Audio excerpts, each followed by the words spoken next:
Caríssimos sacerdotes, altezas,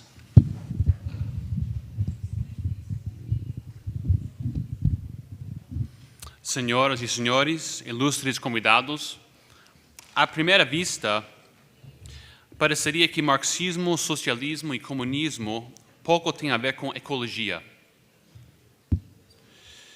Afinal, países comunistas e ex-comunistas como Rússia e China talvez sejam os piores infratores ambientais da história. Basta dizer Chernobyl para lembrar o imenso pouco caso dos governos comunistas pela natureza. Hoje, a China é, de longe, o país que mais polui no mundo.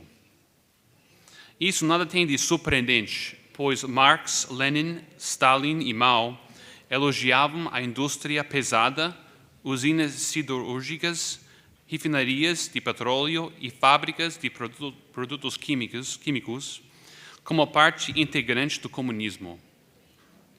Eles escreveram defendendo a necessidade de dominar a natureza com força bruta e esmagadora, construindo enormes represas hidrelétricas, canais e outros projetos. Por que então, desde a queda do Muro de Berlim, os socialistas adotaram a ecologia com tanto entusiasmo?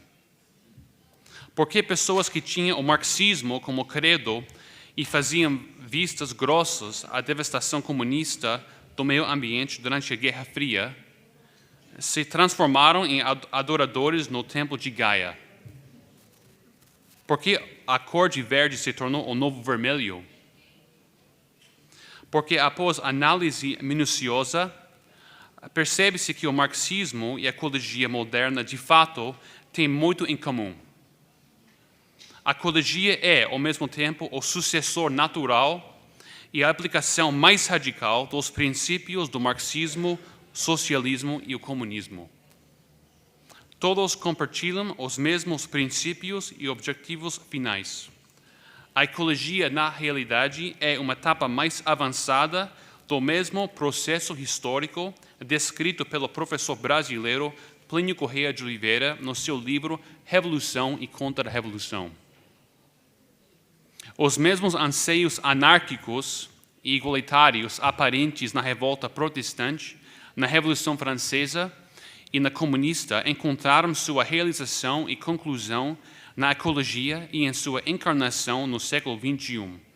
O tribalismo indígena, cuja adoção o Sínodo da Amazônia está propondo para a Igreja. O marxismo, inspirando-se na Revolução Francesa, adotou como princípio mestre a igualdade econômica absoluta. No pensamento comunista, justiça e moralidade existem na medida em que se eliminam as desigualdades de riqueza. Aplicando à sociedade os mesmos princípios que Charles Darwin aplicou à biologia, o comunismo esposa também o evolucionismo. Para o marxismo, a luta de classes é o principal meio para alcançar a perfeita igualdade. Aspas. A história de toda a sociedade até aqui é a história de luta de classes. Fecha aspas. Escreveram Karl Marx e Friedrich Engels no Manifesto Comunista. A fim de impor a utopia comunista, as classes superiores devem ser eliminadas até pela violência, se necessário for. O fim último é uma sociedade utópica sem classes, hierarquias, desigualdades e, sobretudo, propriedade privada. Aspas. O comunismo pode ser reduzido a uma única frase: a abolição da propriedade privada, escreveram Marx e Engels.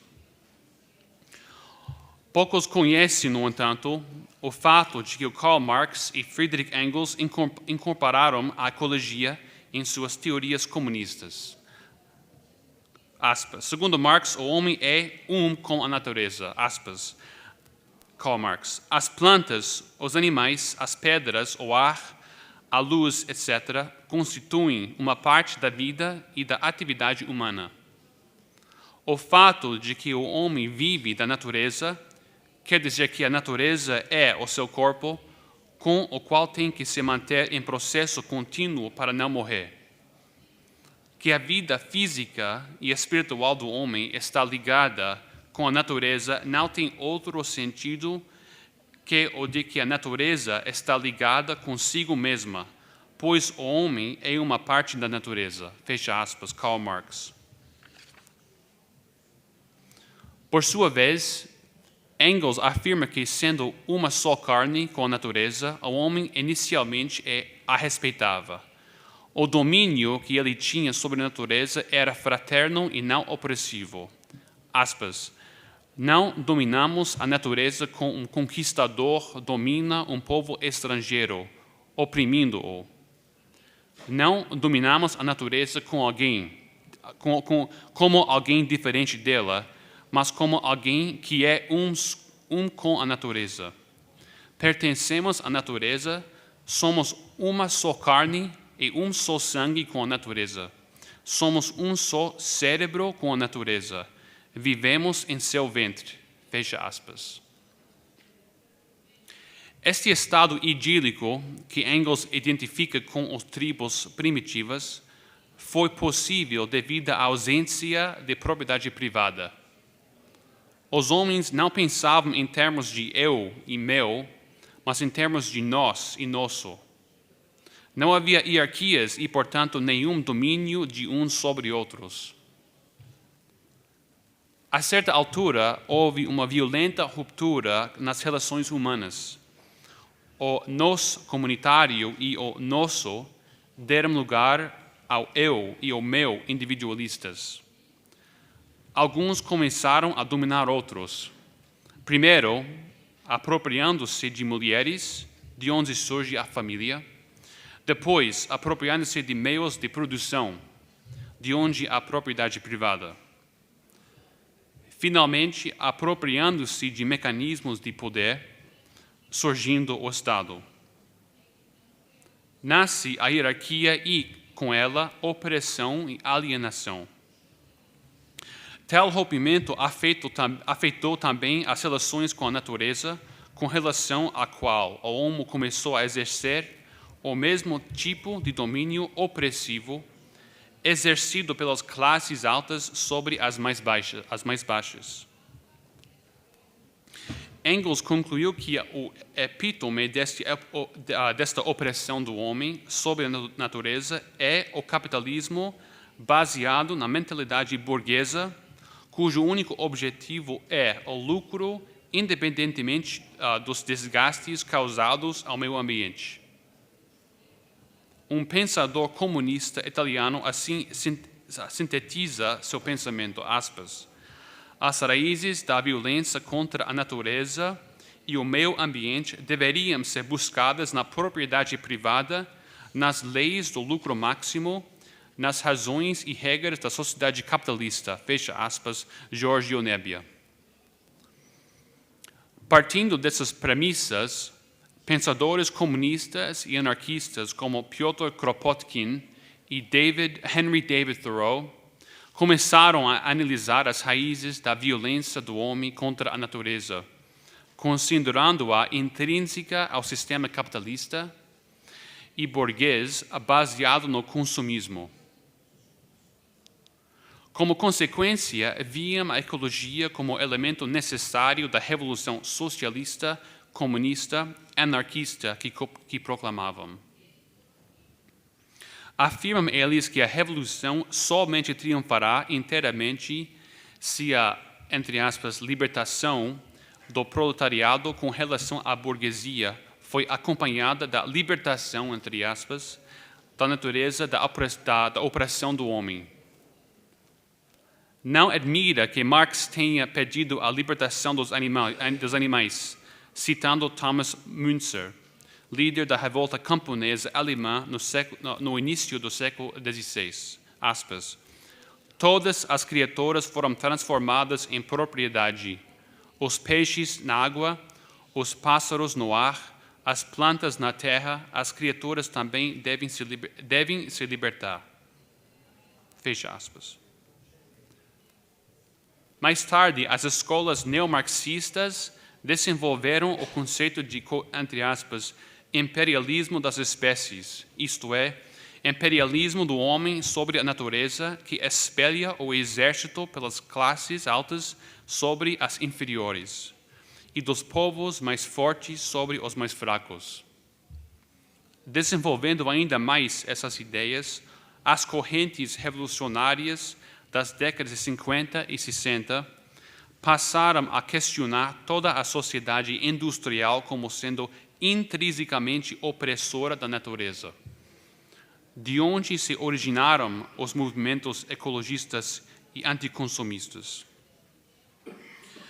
A ecologia moderna nasceu na mesma época em que Karl Marx e Friedrich Engels desenvolviam as teorias comunistas.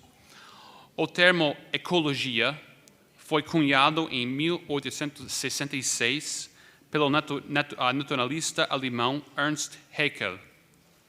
Por ecologia, ele designava uma espécie de economia da natureza que estudava o intercâmbio da matéria e energia entre os organismos vivos e o ambiente. Com isso, criou a base científica do movimento ecológico moderno. Discípulo fanático de Charles Darwin, Haeckel via a natureza como um ecossistema no qual organismos mais capazes lutam pela sobrevivência. Como Darwin, ele também fundou uma nova religião naturalista e panteísta que pretendia substituir o cristianismo na Alemanha, a Liga Monista. Ao contrário do cristianismo, que distingue entre o universo material e Deus, o princípio primário do monismo é que o universo é composto de uma única substância. Haeckel escreve, aspas, o dualismo divide o universo em duas substâncias inteiramente distintas, o mundo material e um Deus imaterial, representando como seu criador, sustentador e governante. O monismo, pelo contrário, reconhece uma substância única no universo, que é, ao mesmo tempo, Deus e natureza, corpo e espírito, ou matéria e energia, que considera inseparáveis. O Deus extramundano do dualismo leva necessariamente ao teísmo, e o Deus intramundano do monismo leva ao panteísmo. Fecha aspas. Segundo Haeckel, o monismo vê o mundo inteiro como uma unidade feita da mesma substância. Portanto, seres humanos, animais, plantas e minerais têm todos o mesmo valor moral e uma igualdade fundamental. Monismo é essencialmente panteísmo. Como o próprio Haeckel escreveu, aspas, a ideia monística de Deus reconhece o Espírito Divino em todas as coisas. Deus está em toda parte.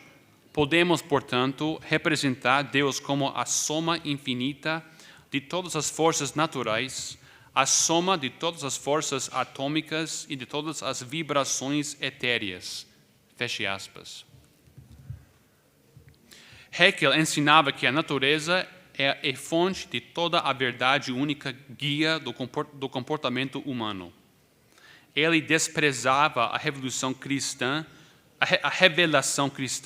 como mito abominável que desvia as pessoas da genuína fonte da verdade, que é a própria natureza. Aspas.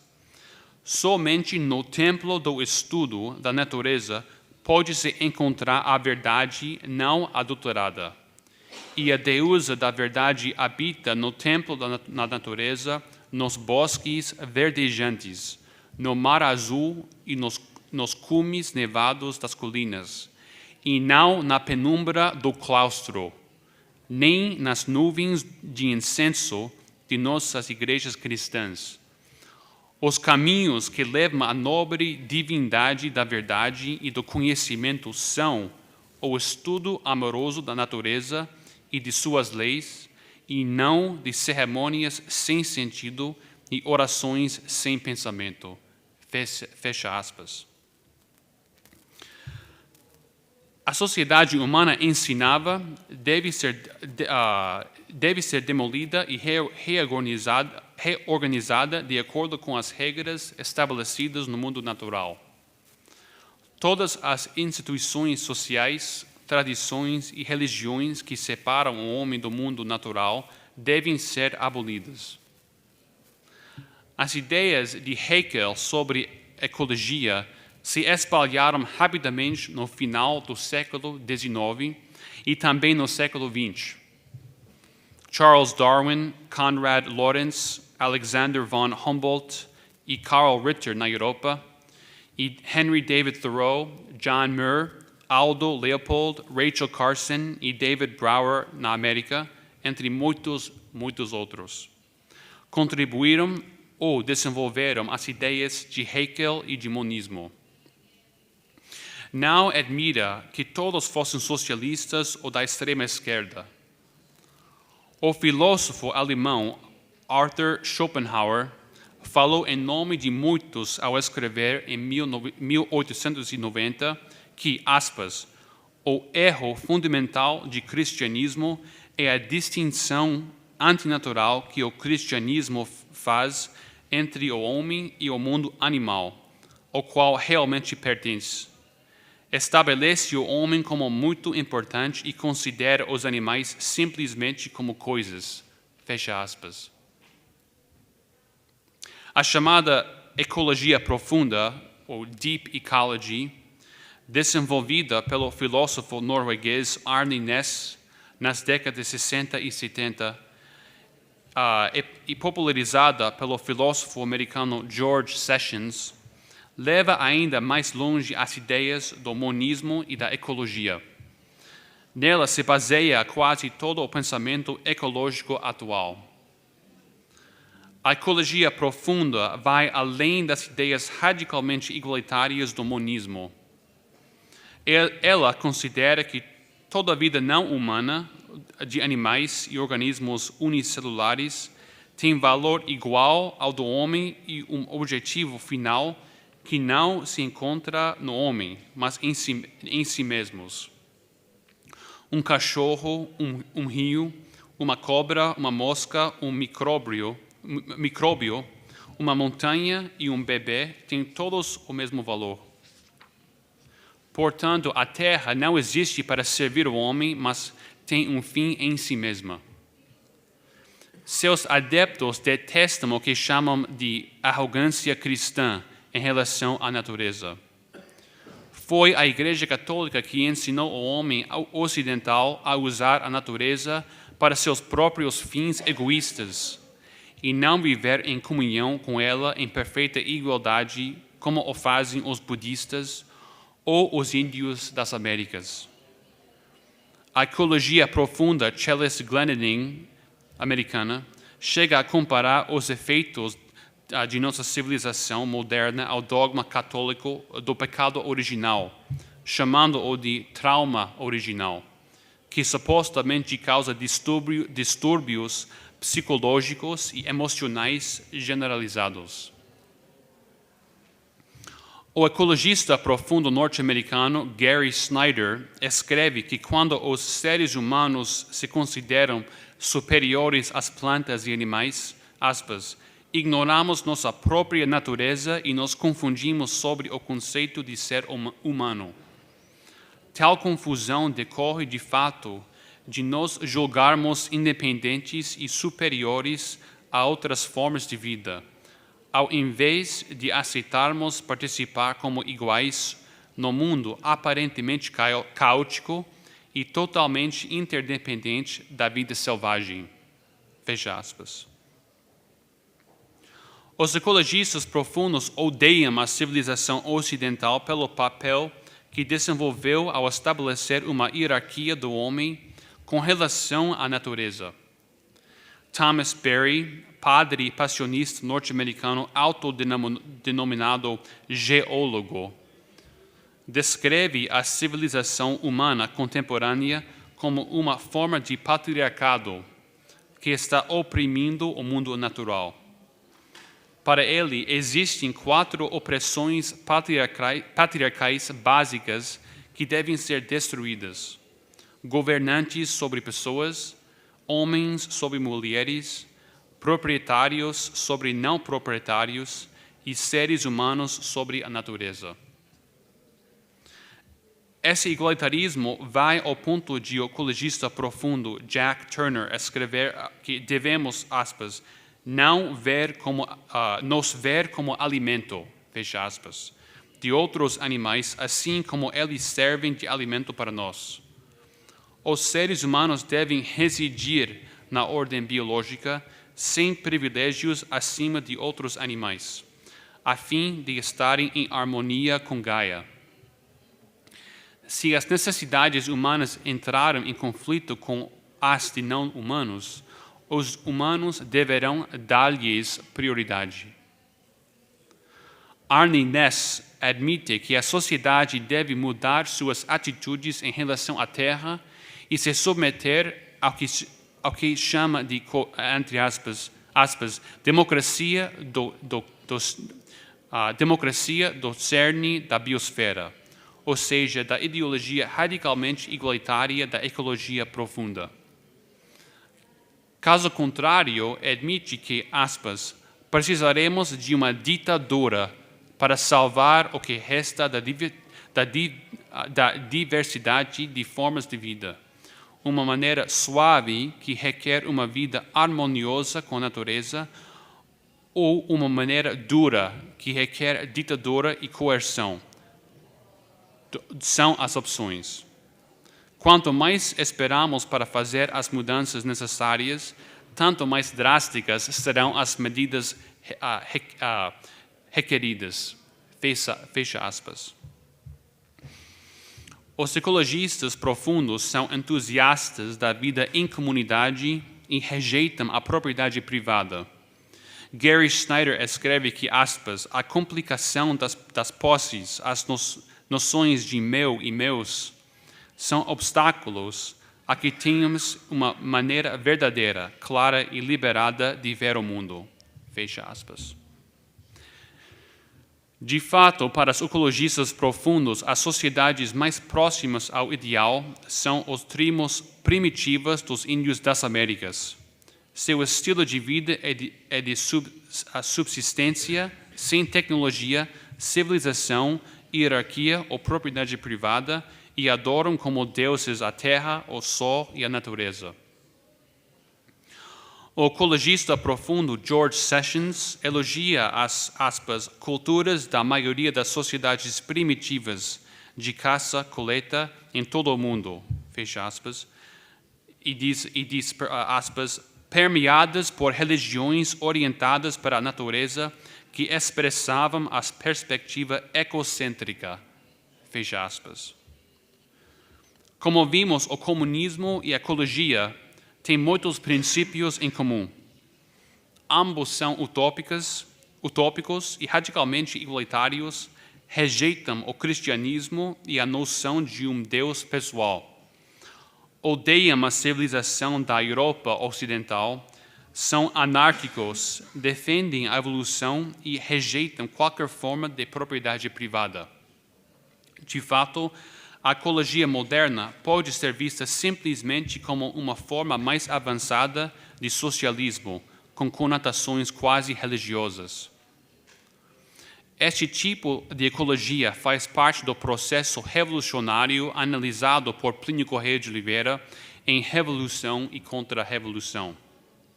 Comentando a Eco 92, promovida pela ONU no Rio de Janeiro, afirmou, aspas, a Revolução quis derrubar a autoridade eclesiástica através do protestantismo, a autoridade temporal através da Revolução Francesa e as desigualdades socioeconômicas através do comunismo. Agora deseja derrubar a hierarquia de maneira que o homem não possa mais dominar a natureza, mas deva obedecê-la. De rei da natureza, o homem se torna seu servo. Como se vê, a ecologia nada mais é do que a metamorfose do comunismo. A revolução quer destruir a autoridade dada por Deus, que o homem possui sobre a natureza e colocá-lo a serviço de algo inferior a ele. Isso é contra a ordem da criação estabelecida por Deus. Então, os que dizem que o comunismo está morto, respondemos que esse igualitarismo ecológico realiza a utopia igualitária e anárquica do comunismo.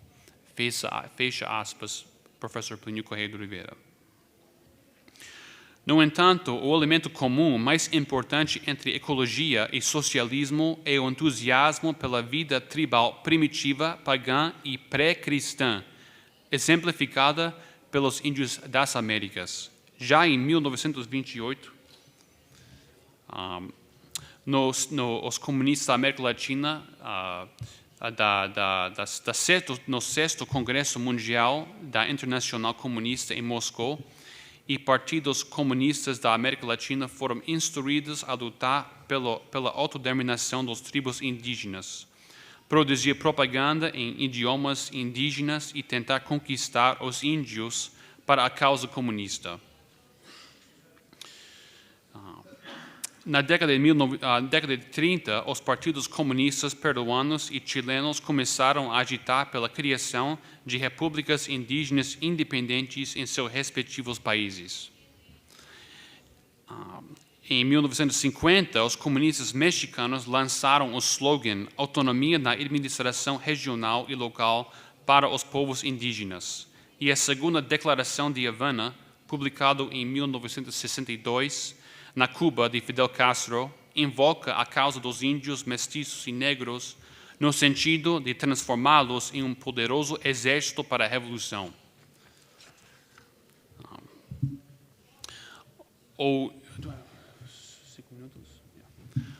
O índio primitivo pré-cristão das Américas serve de modelo para o socialismo e a ecologia.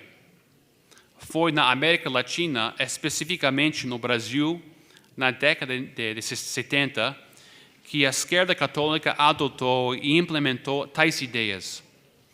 O marxista Leonardo Boff, ex-frade franciscano brasileiro, teólogo da libertação e coautor de Laudato Si, resumiu isso bem ao escrever que, aspas, o grito da terra é o grito dos pobres, e o grito dos pobres é o clamor da terra, nossa mãe terra, que está sendo crucificada, e a nossa tarefa resgatá-la, como fizemos com os pobres por décadas. Fecha aspas, Leonardo Boff. Como resposta a essa revolução, em 1977, Plínio Correia de Oliveira escreveu o livro intitulado Tribalismo Indígena, Ideal Comuno-Missionário para o Brasil do século XXI. Temos aqui exemplares. Em suas próprias palavras, o professor Plínio mostrou como os missionários da esquerda católica no Brasil veem no estilo de vida, a moral e a religião dos índios brasileiros a expressão, no mais alto grau, dos princípios do socialismo e da ecologia. Os índios primitivos vivem sem capitalismo, propriedade privada, fé ou moral cristã, em harmonia com a terra. Em outras palavras, vivem a utopia socialista e ecológica. Portanto, para salvar a terra e a si mesmos da destruição, os ocidentais devem destruir suas instituições econômicas, políticas e sociais e imitar a vida tribal dos índios amazônicos. O bispo Dom Pedro Casaldáliga, uma das principais figuras do tribalismo indígena no Brasil na década de 70, descreve a si mesmo e o movimento como sendo, entre aspas, transcomunista, ou seja, baseado nos mesmos princípios do comunismo, mas levando-os a uma conclusão mais radical, se quiserem, a perfeita realização do comunismo.